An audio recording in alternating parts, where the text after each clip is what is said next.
से पता चलेगा कि किस तरह भारत की उस वक्त की स्टेट और आज की union territory Jammu and Kashmir में एक साजिशों का जाल बिछाया गया और किस तरह इसमें अमेरिकन जर्मन नेशनल इन्वॉल्व थी। वो मैं डिटेल में आता हूँ आगे।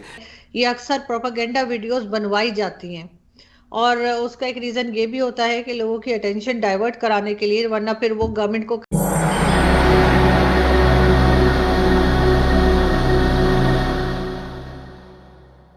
नमस्कार दोस्तों, स्वागत है आप सबका एक बार फिर से हमारे YouTube channel react for fun में।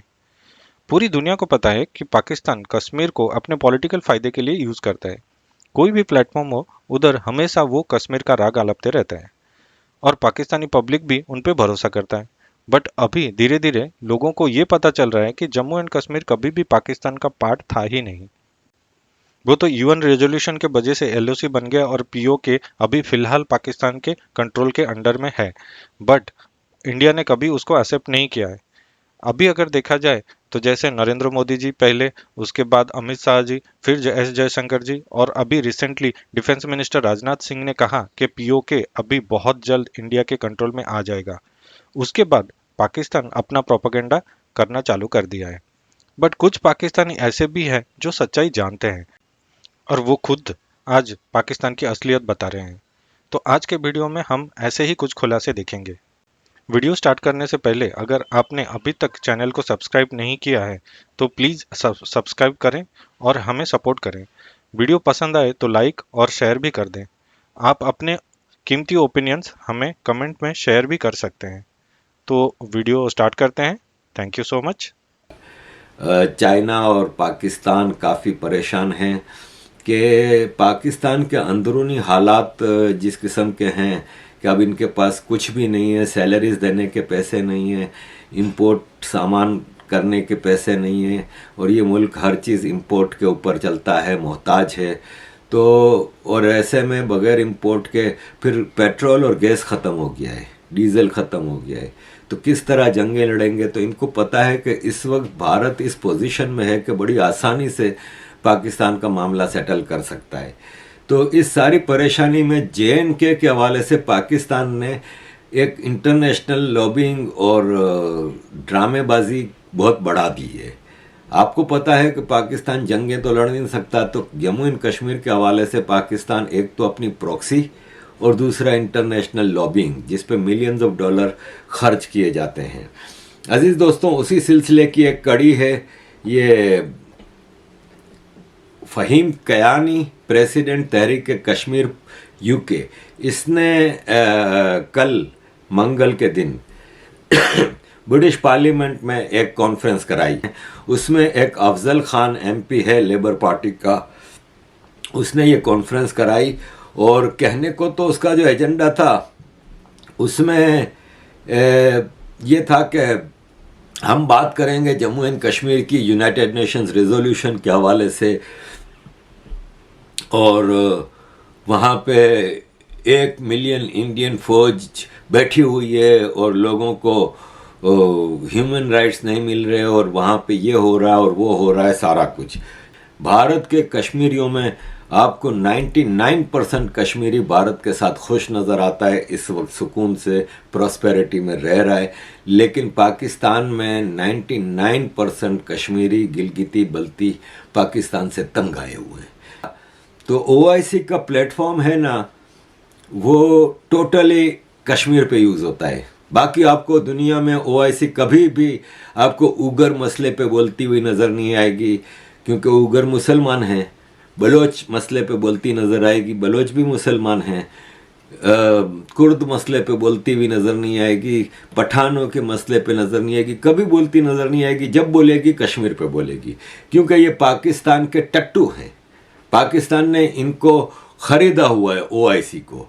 यूनाइटेड नेशंस में भी OIC जब भी स्पीच करता है जिनीवा में, तो वो कश्मीर के बारे में ही बात करेगा। तो अभी इसने जनरल सेक्रेटरी ने जब POK का दौरा किया तो भारत ने बहुत ही सख्त इसका जवाब दिया है और भारत के ऑफिशियल स्पोक्स पर्सन जो हैं अरिंदम बगची, उन्होंने कहा कि हम स्ट्रांगली कंडेम करते हैं जे.एन.के अंदर मामलात में, ये भारत के इंटरनल अफेयर्स हैं, जे.एन.के भारत की इंटीग्रल पार्ट है और उसके मामलात में किसी को बोलने का कोई हक नहीं है। हम OIC से कहते हैं कि तुम लोग पाकिस्तान का माउथ पीस क्यों बने हुए हो।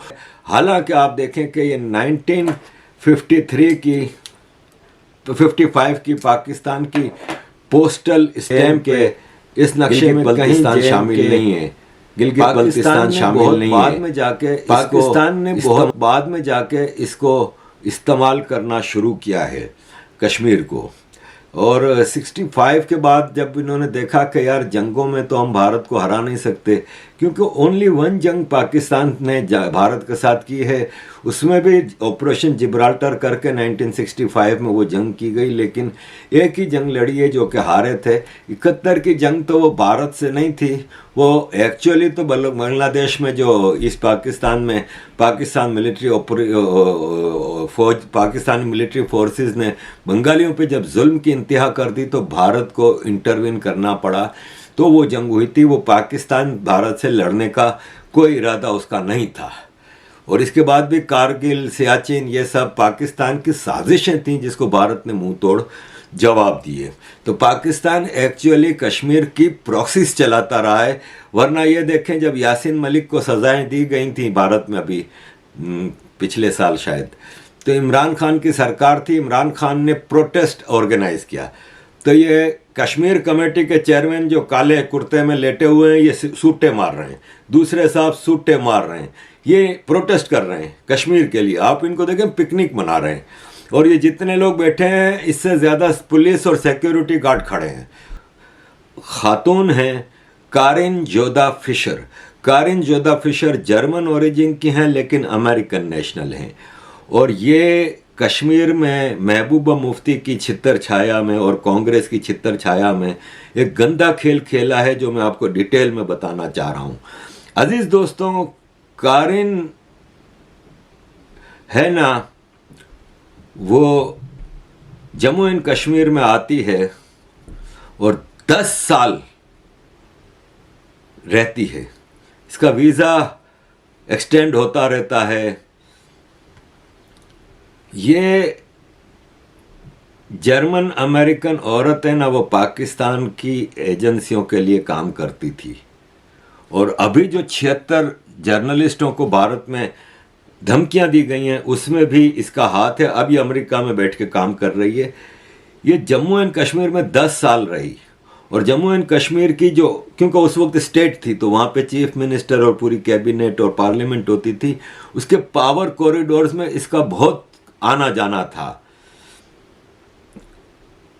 2016 में बीजेपी सरकार ने इसको डिपोर्ट किया अमेरिका। ये कांग्रेस PDP गवर्नमेंट 2006 में जब थी तब ये आई थी। और कांग्रेस के लीडर और उस वक्त के मध्य प्रदेश के चीफ मिनिस्टर के आशीर्वाद से ये भारत में आई थी। सेंट्रल इंटेलिजेंस एजेंसीज ने ये रिपोर्ट दी है कि इसका काम जर्नलिस्टों को धमकाना अभी है। पिछला काम मैं अभी आगे बताता हूँ। अभी इसका एक फ्रंटमैन है मुख्तार बाबा, वो तुर्की में बेस्ड है। तुर्की से वो अपना ऑपरेशन चला रहा है और वो वहाँ से भारत के जम्मू एंड कश्मीर में टेररिस्टों को भी ग्रूम कर रहा है, हायर भी कर रहा है टेररिस्टों को, उनके लिए फैसिलिटीज़ भी जमा करा रहा है और जर्नलिस्टों को धमकियां देना और ये एक माहौल खौफ का पैदा करना उसका काम है। ये कारिन जोदा फिशर का आदमी है बाबा।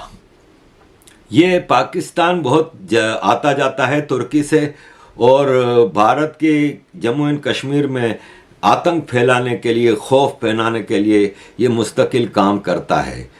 कारिन जब आई थी भारत में और कश्मीर में बेस्ड थी तो ये उस वक्त की PDP प्रेसिडेंट और उस वक्त की चीफ मिनिस्टर महबूबा मुफ्ती के करीब आ गई और उसके लिए पब्लिक रिलेशन ऑफिसर के तौर पे अनऑफिशियली काम करती रही और चीफ मिनिस्टर महबूबा मुफ्ती की रेसिडेंस में भी रही है।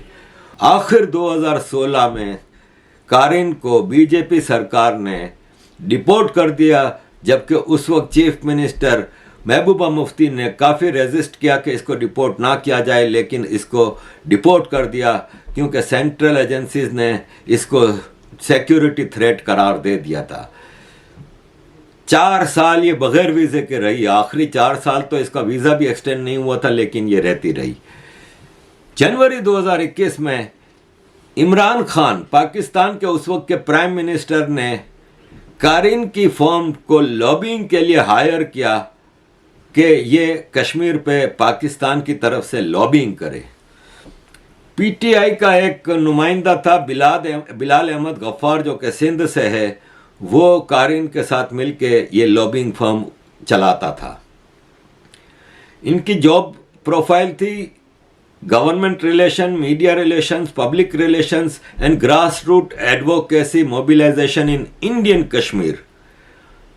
वॉशिंगटन डीसी से रिपोर्ट्स के मुताबिक कारिन ने अब जाके काम करना शुरू किया था US career diplomat Robin Raphel एक बड़ा नाम है, सबको पता है कि ये इंडिया के खिलाफ एक्टिविटीज़ में बहुत हिस्सा लेती रही है। ये assistant secretary of state south and central Asian affairs bill Clinton की सरकार में 93 से 97 तक रही है। लेकिन इसको इमरान खान ने जब हायर किया तो ये इस ऑर्गेनाइजेशन में नहीं थी। एक कन्वर्सेशन इंटरसेप्ट की गई थी 2013 की, जिसमें पाकिस्तानी ऑफिशियल और एफबीआई रॉबिन राफेल के साथ बातचीत में वो पकड़ी गई थी, जिससे रॉबिन राफेल के वाशिंगटन के ऑफिस में अमेरिकन अथॉरिटीज़ ने छापा मारा था। सर ऐसा ही सिर्फ स्टेटमेंट है, एक पॉलिटिकल स्टेटमेंट है, अपने बचाव के लिए है। और जो बात इन्होंने की है, जो उस वक्त ब्लास्ट हुआ था तो उस वक्त तो ये भी कहा गया था कि जी हाफिज सईद घर के अंदर था। अब कोई इनसे ये पूछे कि इन्होंने तो कहा है कि उसको 31 ईयर्स की जो है वो सजा दे दी है, तो फिर वो घर के अंदर क्या कर रहा था? मतलब उसको घर में अरेस्ट क्यों किया, हाउस अरेस्ट क्यों है, वो प्रॉपर जेल में क्यों नहीं है? तो इनके ऊपर तो कई सवाल उठते हैं। और अगर ये एविडेंस की बात कर रहे हैं तो ये इस बार एविडेंस ले ही आए ना, ये तो कभी एविडेंस दिए नहीं इन्होंने किसी भी चीज के। इन्होंने इससे पहले भी एलिगेशंस लगाई हैं, चाहे भारत पर हो चाहे किसी और पर हो, इन्होंने बात की है, लेकिन ये एविडेंस नहीं दे सके। दूसरी तरफ अगर हम देखते हैं और हमें ये पता लगता है कि कई बार भारत ने एविडेंस की बात की है, लेकिन उन्होंने तो डोजियर भी दिए, उन्होंने एविडेंस भी दिए, मुंबई अटैक्स के भी दिए थे, यहाँ पर भी वो साबित हो गया था, लेकिन ये माने नहीं। मगर पाकिस्तान की तरफ से सिर्फ हवाई बात होती है, एविडेंस कोई नहीं दिया जाता। तो ये, और दूसरा हाफिज सईद जो है उसके लिए तो ये आपको याद होगा कि उसके तो बैंक अकाउंट सील कर दिए गए थे, और फिर ये वहां जाकर इन्होंने बात की थी यूनाइटेड नेशन में कि जिसका अकाउंट्स जो है उसको आपने जो फ्रीज कर दिया उसको छोड़ दीजिए, उसको खर्चे के पैसे दें। मतलब एक आदमी जो टेररिस्ट डिक्लेयर हुआ है, जो अपने मुंह से मानता है कि उसने क्या क्या तबाही की है, किस तरह से कश्मीर में भेजा है, क्या क्या नुकसान किया है, उसके लिए पाकिस्तान की गवर्नमेंट जाके रिक्वेस्ट करती है कि जी इसको पैसे दे दीजिए, इसका बैंक अकाउंट जो है उसको फ्रीज ना किया जाए।